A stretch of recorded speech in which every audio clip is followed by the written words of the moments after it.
The problem with tobacco pouches, and I have a very nice one that John Galdieri gave me, thank you. The problem is I just don't smoke enough tobacco to get through a whole pouch, and then it dries out, and then I go back to my, my glass jug and I put more tobacco in, but now it's a different moisture content. It's just not a consistent experience.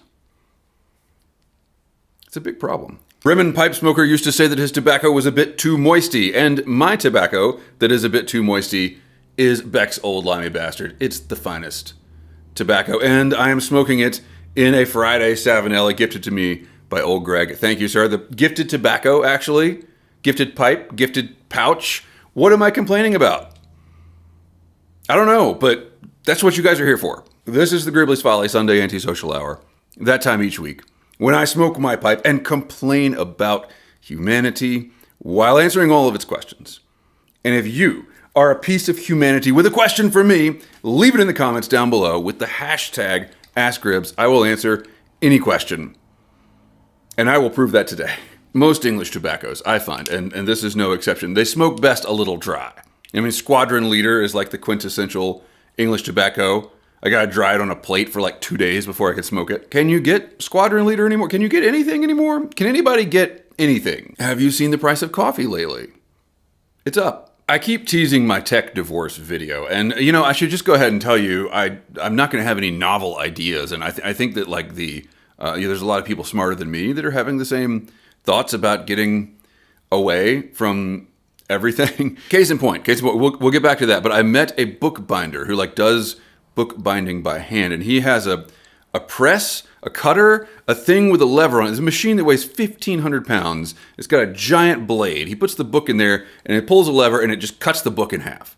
Like super clean book cut. A book cut. Anyway, the point is, I was talking to him about this machine, and I was like, how many times do you have to count your fingers after each time using it? Because I wouldn't be able to go to bed that night. I would every night. Okay, still good. But the point is, he had to get the blade sharpened, and he was trying to stay local. This guy's around Asheville. He was trying to stay local. Couldn't find anybody local to do it. Went national. Couldn't find anybody national to do it. He ended up driving to Pennsylvania to find an Amish guy to sharpen the blade on his book cutter thing, the book slicer. And I was kind of joking around like, oh man, those crazy Amish, they got the right idea, right? Oh shit, they do. I looked into typewriters as part of my research for the tech divorce idea. That's not going to happen. $3,000? $3,000 for a typewriter. I mean, I understand that if you would try to make a typewriter from scratch, you couldn't do it for $3,000. I get it. But they're not. This is a 60-year-old machine. I was looking at Remington typewriters because I think it'd be really cool to type out my manifesto on something that was made by the same people that made my gun. That's a joke that I shouldn't include that. Remington was making typewriters in the 30s and 40s, which I feel like that was a pretty good time if you're Remington, because you're marketing to private eyes that also have to carry a gun and suicidal Beat Generation writers. That joke was even darker. I shouldn't leave that in either. Speaking of books, nope, I'm sorry, tech divorce. Let me hear your ideas. These are my ideas so far. First, get off of social media. No. First, use a password manager. If you're not using a password manager, God help you. Okay, that's number one. Get off the cloud. Get off of Instagram. That's the whole tech divorce video that I've been teasing for months now. It's just going to be get off of this stuff. You read these Reddit posts from people that are like, oh, my relationship with ChatGPT, with my chatbot, it's making me dumber. I can feel it. What do I do?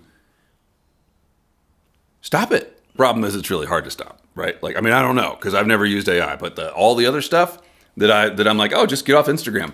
I'm still not off Instagram. Let me hear your ideas. Let me hear what has worked for you feeling more safe on the internet, or not if you're Amish, but then you wouldn't be watching this because you're sharpening some dude's blade. Speaking of books, I made a book a couple of years, 4 years ago now. Do you think it's COVID?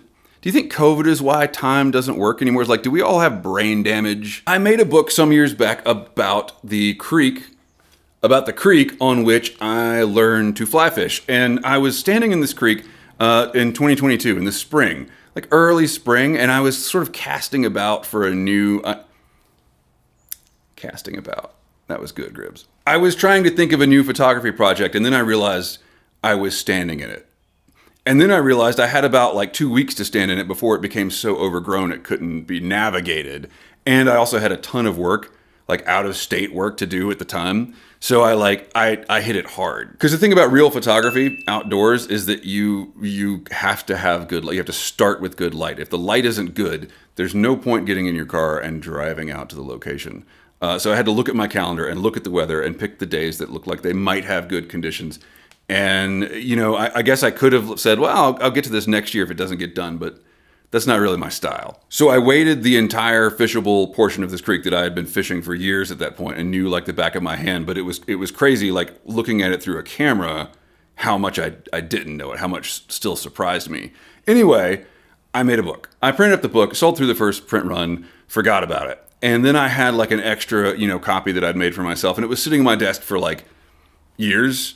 You know how your desk develops like fossils? And I finally got enough stuff done that I got down to the book. And I was like, why have I been keeping this one? But what am I going to do with this book? I sent it to Ted Forbes, who is a famous photographer. He runs the Art of Photography channel, which I'll link to down below. He's the real deal. Most photography channels in this day and age they're just gear review channels. It's just marketing. That is not Ted. He does talk about gear, but most of what he discusses is like actual photos. Isn't that nuts? It's an actual photography channel. People send him stuff and he looks at the stuff that they send him. He talks about it on his channel. And it's not all like positive, glowing reviews either. Like he will give you real feedback if he feels like your work isn't what it could be. So I sent it in and then promptly forgot about it. And then several weeks later, the ebook on my website started selling. And I was like, well, that's weird. I never sell anything. If you're just tuning in, I am a really good photographer and a terrible business person. The point is, Ted spoke about the book. All right, so next up we have this beautiful portfolio of black and white images. This comes to us from Max Cooper, who is a photographer based in North Carolina. This is called Bent Creek, and Max writes, "Dear Ted, here's a little book I made a few years back. I gave up newspaper work in the mid-teens when my son was born, and have since had a relatively quiet life shooting weddings and fly fishing. But you can't turn the journo thing off. This work feels a lot closer and quieter than photographing presidents and disasters, but it's honest and I'll stand on that. This was my first real attempt and it has its flaws, but overall I'm pleased with it. Sold out my first very small run. This one you're holding is the last. I'm thinking of a second volume. There are miles of this creek left to wade. All the best and thank you for holding the line, Max." Max also notes in the intro to this that these are all analog photographs that were developed in Caffenol. And so I think this is a really cool project. Max, this came out great. Very different from photojournalism, but I love the fact that this is something that is very meaningful to you. Max also stated a few things in his note here that I didn't read just a minute ago, where he was expressing a frustration with things like Instagram and social media. And look, we all feel it. Things like this are very important. This is work that matters. It matters to you and it's going to matter to somebody else, and it's finding that audience. And man, you did an outstanding job on this. This is a really beautiful zine, and you should be very proud. This is a really high compliment, and I'm very humbled that Ted would say that. This is, it's the first thing that has made me kind of like realize that this is still worth doing. Like y'all saw my interview with Kate, and it's hard to be a photographer, right? Like it's not only is it hard to be a photographer, it's always been hard to be a photographer, but like to be an artist, a visual artist, there's a lot of like, what's the pointism going on right now? And I'm not trying to be like, oh, woe is me, you know, my tobacco is too wet and I'm not inspired to do my art. Like there's real problems in the world. I get it, but it was pretty cool, you know, to take this thing, someone who's never seen something I did a few years back and they're like, oh wow, this is, I like it. I see what you're going for.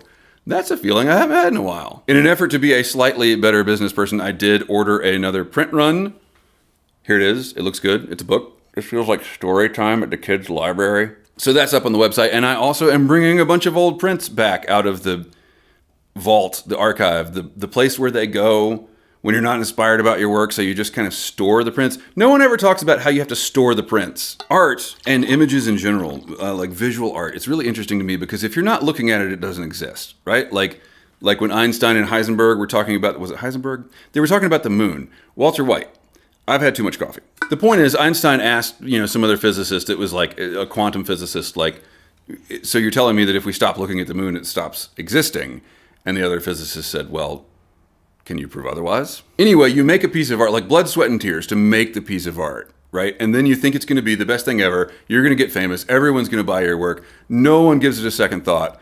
And a while later, you can't afford the rent on your wall space in the River District anymore, so you take it down and you shove it under the bed, and like that inspiration and that feeling that made you make the art kind of disappears. And then years later, you dig it out and you're like, damn, that's a good photo. That's it. Why did I quit doing that? Anyway, I pulled some of those out. They're back up on the website. If that's your thing, go check it out. We better get to your questions before anyone accuses me of just promoting my own work. I'm in it for that sweet, sweet art money.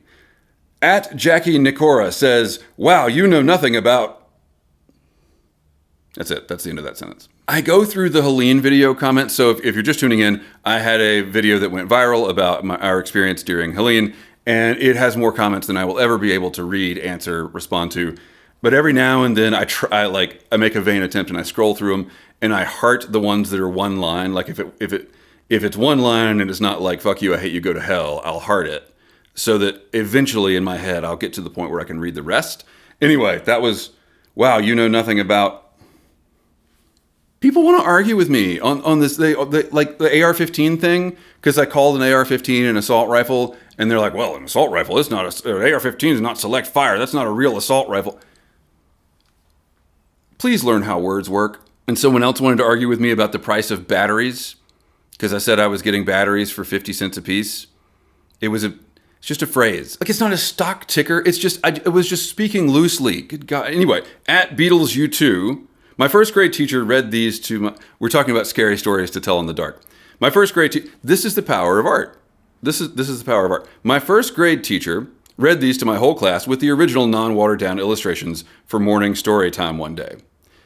Thus began a decade of homeschooling. The next time you think your art doesn't matter, think about the fact that there was some dude that made these illustrations 40 years ago and they're still keeping kids awake at night. That's power. At Martin Stinsby says, I love this channel. Smoking a pipe whilst answering all the questions in the universe. Fantastic. So here we go. Hashtag AskRibs. Would you consider eating a freshly fucked fox from a forest fire?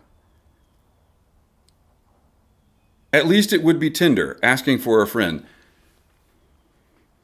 I don't know why, after all the questions that I have answered on this channel, this one disturbs me more than most. Martin, is this a colloquial phrase in wherever you're from? Like what do you just like alliteration? Fortunately for you and the rest of my viewers, I am bound by oath to answer this question. My kid he just took his end of grade tests, and I was telling him, how to pass a test. You look for the question mark, right? What is the question that you're trying? What is the question I'm trying to answer? Would you consider eating a freshly fucked fox from a forest fire? No. By the way, I say fuck all the time on this channel. There's a ton of profanity here, but I for some reason this is so unsettling that when I say freshly fucked fox from a forest fire, I feel like I have to bleep the Is it a euphemism? All right, under the circumstances, how do I explain the circumstances where I would consider this? Like, I don't want to eat a fox in the best of times. Like, there's no amount of money you could pay me to go to some boutique charcuterie place downtown. Oh, those are tiny slices of fox. The fact that it's freshly fucked doesn't really enter into my calculus. On the other hand, I guess if it's gonna die in a forest fire, I would hope for the foxes. Do foxes enjoy sex? It's my understanding that procreation in the natural world is not necessarily a pleasurable thing, especially not if it's also burning at the same time. What? Martin. The Painting Piper, Ask Gribbs, Tobacco Seller Tour, ask and ye shall receive. I'm gonna have to just work on these videos that are piling up inside my head and not do the antisocial for a minute, because I always get started on the antisocial and I think I'm gonna do 2 videos today. Never works. I've currently been recording for 52 minutes. I don't have 52 minutes. What I do have is a very embarrassing tobacco seller. Not that the content is embarrassing, but the seller itself is a Huggies box from when my kid was little. Remember Derek Tant's hutch? He had the whole thing. It was like this glorious tobacco thing. I can't live up to that. That's why I haven't done a video like this. At KCRT4HP, I think I just bought one of those. It'll print, it like automatically collates, and it prints on both sides of the... No? Casey says, my true ghost story. Ooh, are we gonna have to do a dramatic reading? When I was in college in the 80s, I was at art school. I still lived at home at the time. Yeah, well, okay, yeah. If you are an artist, you probably live at home. I got home late around 12 a.m. That happened to me a lot in art school too.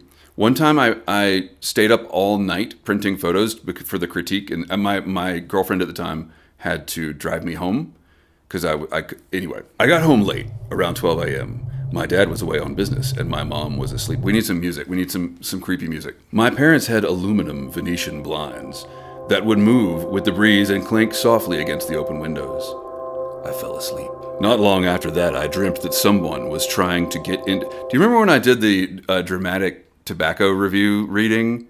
That was really funny. Nobody liked those videos. I thought they were really funny. Maybe I should bring that back. I dreamt that someone was trying to get in the room through the open window by my father's chair. I woke with a panicked start. The breeze played against the Venetian blinds. I looked over at my dog, but she was sound asleep. If anything was happening, the dog would have been barking her head off at the slightest disturbance, so slowly, I fell back to sleep and into the same dream.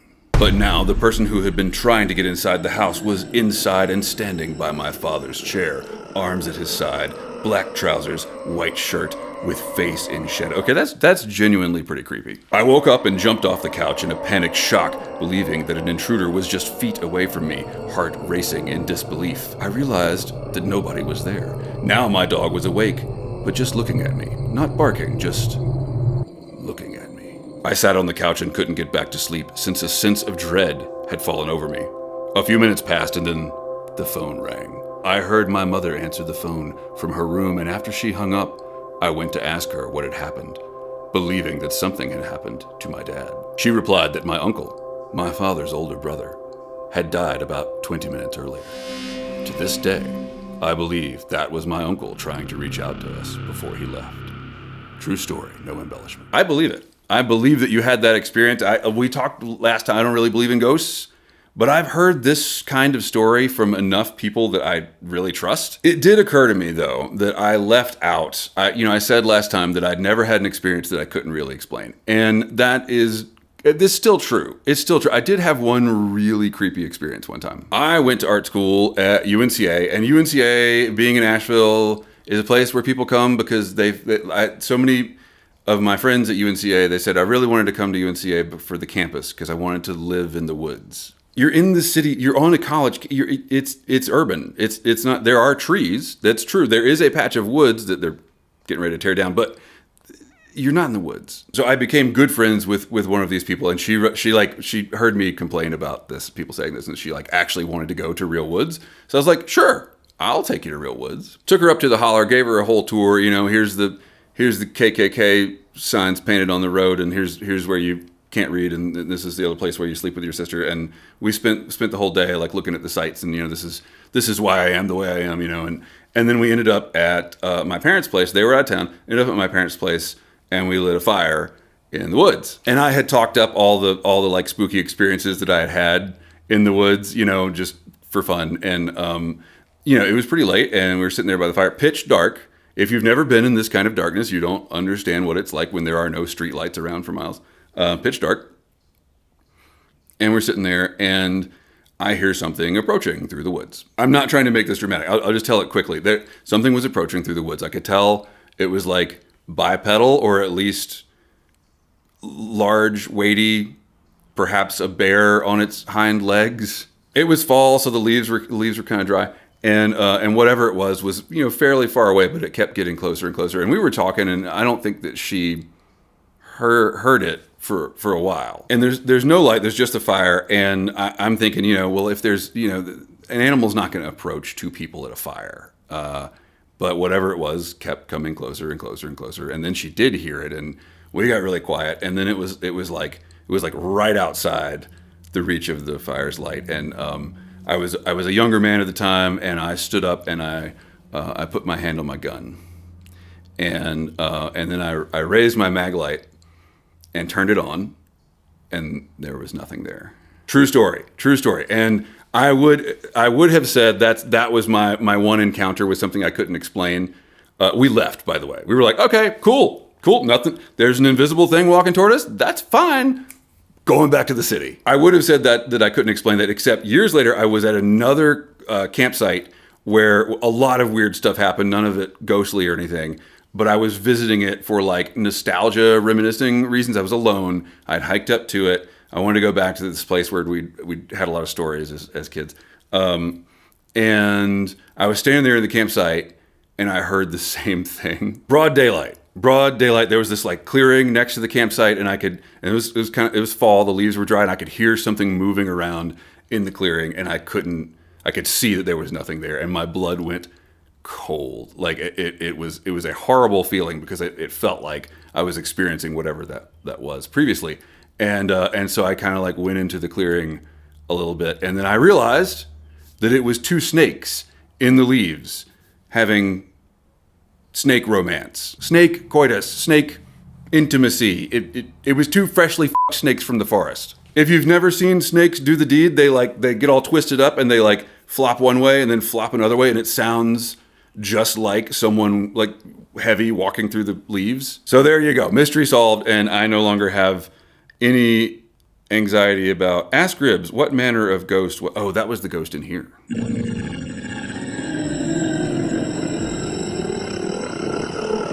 Everything is fine.